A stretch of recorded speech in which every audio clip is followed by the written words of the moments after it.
let's talk about this guy right here, the pencil. A simple tool that is the beginning of so much and the beginning of drawing.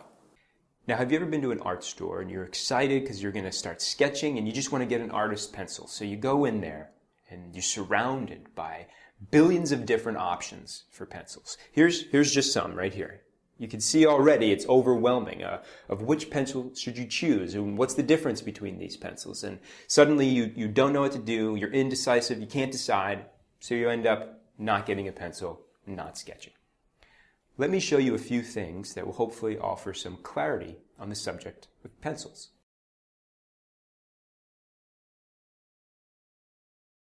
We have an HB, we have a 3H or H3, and a 3B or B3. So graphite pencils have one primary quality, and that is their level of softness or hardness. HB, this guy right here, falls right in the middle. HB. There it is, right in the middle.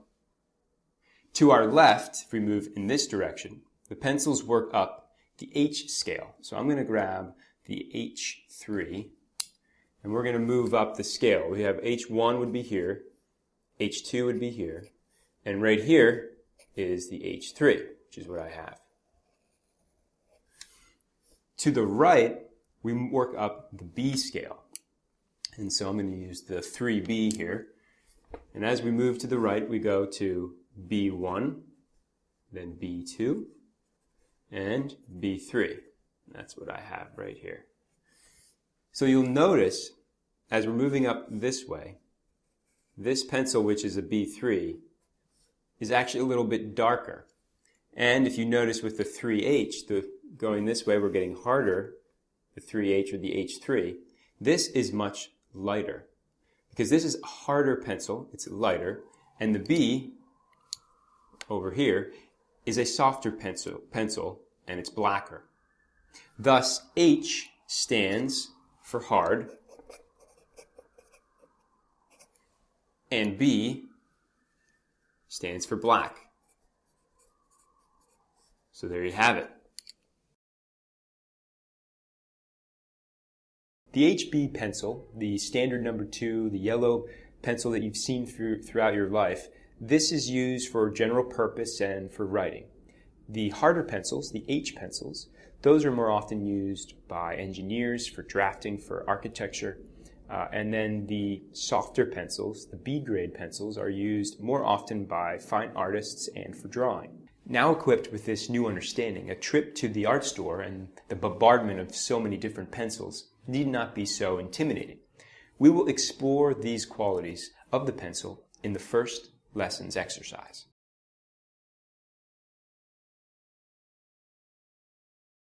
If this is your first attempt to draw, don't worry, nothing to be afraid of. We're just going to ease our way in. This exercise, what we're really going to be doing is just scribbling. So it's an opportunity for you to just get warmed up. So you can start just as I have my pencil here, which is as if you were writing. When we write, we hold our pencil closer to the tip, just like this. So we have fine-tuned control. Generally, we write by moving our fingertips or our wrists. So just sort of wander around the page in this position. You can go slow and you can go faster. Just exploring, go lighter, and press harder and go darker. One continuous line.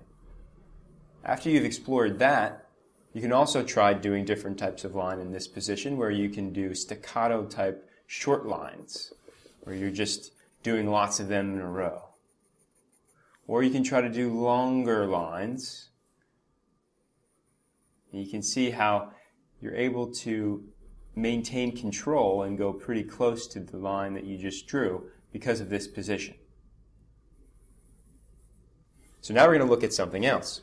Now, as opposed to writing, when we were in very much control of what we're doing and we're holding the pencil close, we are writing very, very tight.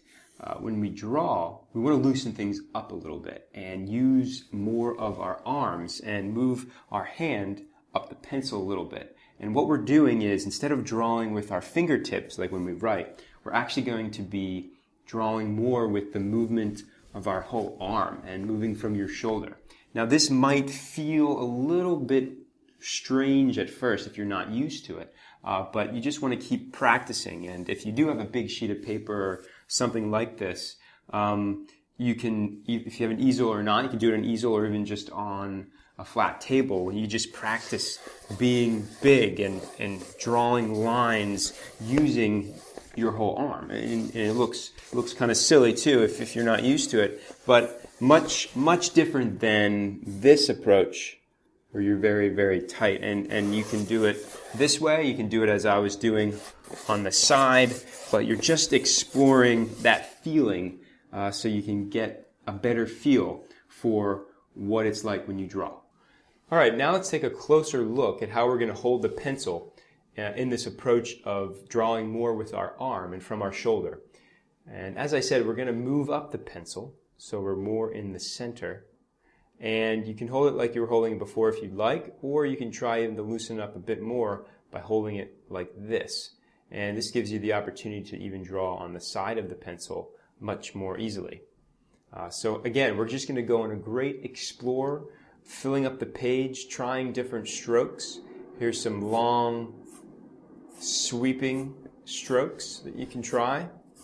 You can do the wandering again, where you're going hard and lifting up a bit to go softer.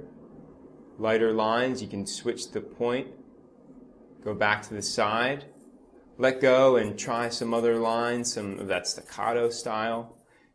Try some sweeping circular motion, filling up your page, just exploring different things that you can do with the pencil. From thick to thin, to dark to light, those are the types of things you want to be thinking about as you explore using this great but simple instrument. The goal will be to fill up a single sheet of paper with all sorts of marks and lines. Our focus is to discover what the pencil can do.